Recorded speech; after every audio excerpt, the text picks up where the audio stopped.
ماہ رمضان نیکیوں کا موسم بہار کی آمد ہے، اور آج اللہ کے خصوصی فضل و کرم سے ہمیں ماہ رمضان شریف کا پہلا جمعہ نصیب ہوا۔ ویسے تو تمام مسلمان اس بات کو جانتے ہیں، مومنین کو پتہ ہے کہ جمعہ عید المومنین ہے، لیکن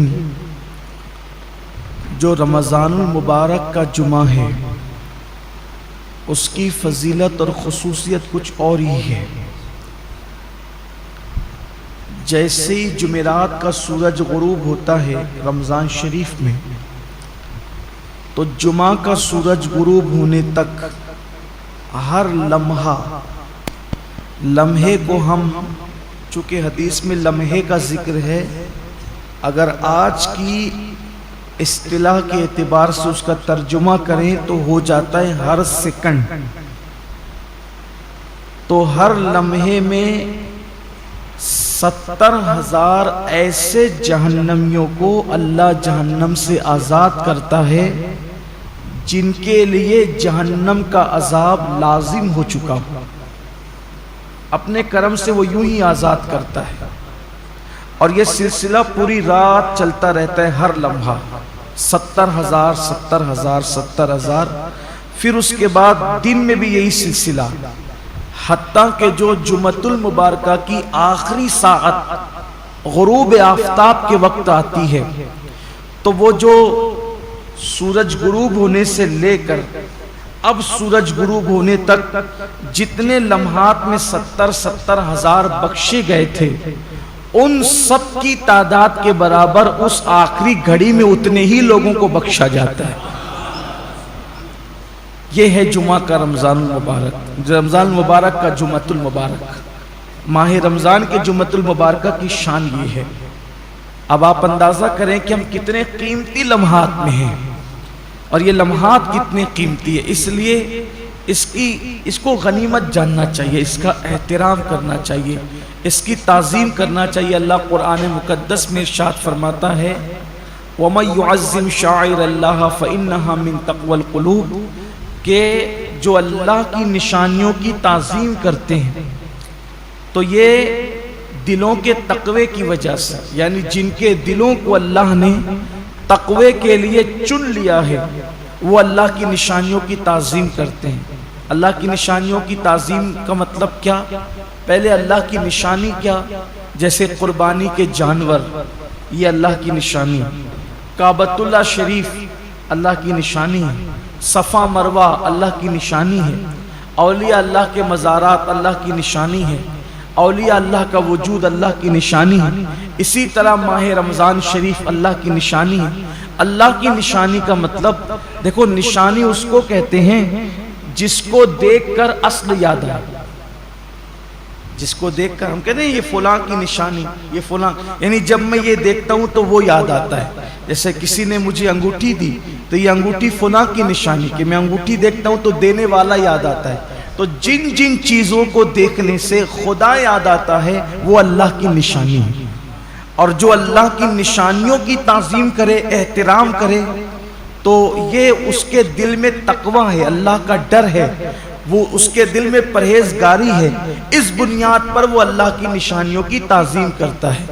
تو اب رمضان المبارک کا احترام وہی دل کر سکتے ہیں، وہی قلوب کر سکتے ہیں جس دل کے اندر تقوی موجود ہے، پرہیزگاری موجود ہے، اللہ رب العزت کا خوف موجود ہے۔ انہی لوگوں کو اللہ توفیق دیتا ہے نشانیوں کے احترام کی اور نشانیوں کی تعظیم کی۔ اب ہم دیکھیں کہ کیا ہمارے دل کے اندر اللہ کی نشانیوں کی تعظیم ہے؟ ہر نشانی کی تعظیم الگ الگ ہے۔ تب رمضان شریف کی تعظیم کیسے کریں گے؟ جیسے اگر کسی ولی کو دیکھیں، کسی اللہ والے کو دیکھیں، تو اس کی تعظیم یہ کہ ہم اٹھ کے کھڑے ہو جائیں، اس کے ہاتھوں میں ہاتھ دے دیں، زیادہ سے زیادہ تعظیم یہ کہ اس کی دست و بوسی کریں، اس سے دعائیں لیں۔ لیکن کیا رمضان شریف کے لیے ہم کیسے اٹھ کے کھڑے ہوں؟ یہ دکھنے والی چیز تو ہے نہیں، اس کے ہاتھ تو ہے نہیں کہ ہم اس کے ہاتھ چوم لیں۔ تو اس کی تعظیم کا مطلب کیا ہے؟ تو سب کی تعظیم جدا جدا ہے۔ اللہ کے حرم کی تعظیم یہ ہے کہ جب حرم میں داخل ہو جاؤ تو جن چیزوں سے اللہ نے منع کیا ان چیزوں سے رک جاؤ۔ تو ایسے ہی رمضان المبارک کی تعظیم یہ ہے کہ اس کے روزے رکھے جائیں، اس میں تراویح پڑھی جائے، اور اس میں اپنے آپ کو ظاہری اور باطنی گناہوں سے بچایا جائے۔ یہ اس کی تعظیم ہے۔ کیا واقعی ایسا ہو رہا ہے؟ اللہ کا شکر ہے کہ ہمارے گنبد و مینار کے شہر مالیگاؤں میں ایک بڑی تعداد میں لوگ روزہ رکھتے ہیں، حتیٰ کہ ہمارے یہاں چھوٹے چھوٹے بچوں کو بھی اللہ نے یہ توفیق بخشی کہ چھوٹے بچے بھی روزہ رکھتے ہیں۔ خواتین اس میں مردوں سے کچھ آگے ہے روزے کے معاملات کے اندر، لیکن کہیں نہ کہیں اب بھی کمی ہے۔ اب بھی ایک بہت بڑی تعداد ہے جو روزہ نہیں رکھتی، روزہ رکھنے سے محروم ہے، اور وہ ان نوجوانوں کی تعداد ہے جو اس وقت محنت مزدوری کرتے ہیں، مارکیٹ میں بیٹھتے ہیں، لوم چلاتے ہیں، کاروبار کرتے ہیں، اور ان کا عذر یہ کہ دھوپ بہت ہے، تمازت بہت ہے، شدت بہت ہے۔ واقعی موسم تو گرم ہے، کچھ روزے اپریل میں ہوں گے اور کچھ روزے مئی میں بھی ہوں گے، بلکہ پورا آخری عشرہ مئی میں ہوگا، اور گرمی کا اور محنت کا عذر پیش کر کے لوگ روزہ چھوڑ دیتے ہیں۔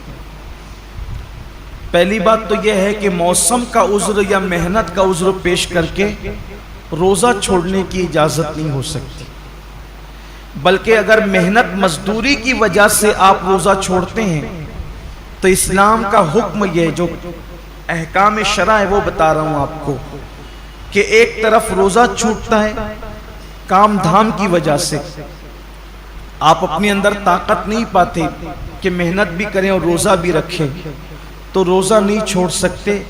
آپ کو شریعت یہ حکم دیتی ہے کہ آپ اپنی مصروفیات کم کر دیجیے، آپ کام شارٹ کیجئے، لیکن روزہ آپ کو رکھنا ہے۔ اس لیے کہ رمضان شریف کے ایک روزے کی اہمیت یہ ہے، ایک روزے کی، کہ جان بوجھ کر اگر کسی نے رمضان شریف کا ایک روزہ چھوڑ دیا اور اس کے بدلے میں پھر وہ پوری زندگی روزہ رکھے، تو زندگی بھر کے تمام روزے اس ایک روزے کی فضیلت کو نہیں پہنچ سکتے جو ماہ رمضان شریف میں رکھا گیا ہے۔ ماہ رمضان شریف کے روزے کا بدل زندگی بھر کے روزے نہیں ہو سکتے۔ جو فضیلت ان دنوں کی ہے، یہ موسم ہے روزے کا، اور کچھ لوگ چھوٹی موٹی بیماری کا بہانہ لے کر بھی روزہ چھوڑتے ہیں۔ ہر چھوٹی موٹی بیماری پر روزہ چھوڑنے کی اجازت نہیں ہے، گنہگار ہوں گے، سخت گنہگار ہوں گے۔ جس نے ایک روزہ رمضان شریف کا چھوڑا پھر اس کو قضا بھی کرنا پڑے گا ایک روزہ، اور توبہ بھی کرنی پڑے گا۔ یہ بھی عوام میں غلط فہمی ہے کہ جو لوگ سوچتے ہیں کہ رمضان شریف کا ایک روزہ چھوڑ دیا جان بوجھ کر تو 60 روزے رکھنے پڑیں گے، ایسا نہیں ہے، ایک ہی روزہ رکھنا ہے۔ یہ اصل میں جو بلا وجہ روزہ توڑ دیتے ہیں رکھ کر، 60 روزے ان کے لیے کفارے میں، لیکن جس نے روزہ چھوڑ دیا بہت برا کیا اس نے، ایک ہی روزہ رکھے گا بعد میں قضا، لیکن ساتھ ہی اس کو توبہ بھی کرنی پڑے گی۔ صرف روزہ قضا کرنے سے معاملہ ختم نہیں ہوگا، سچی توبہ بھی اس کے ساتھ لازم ہوگی۔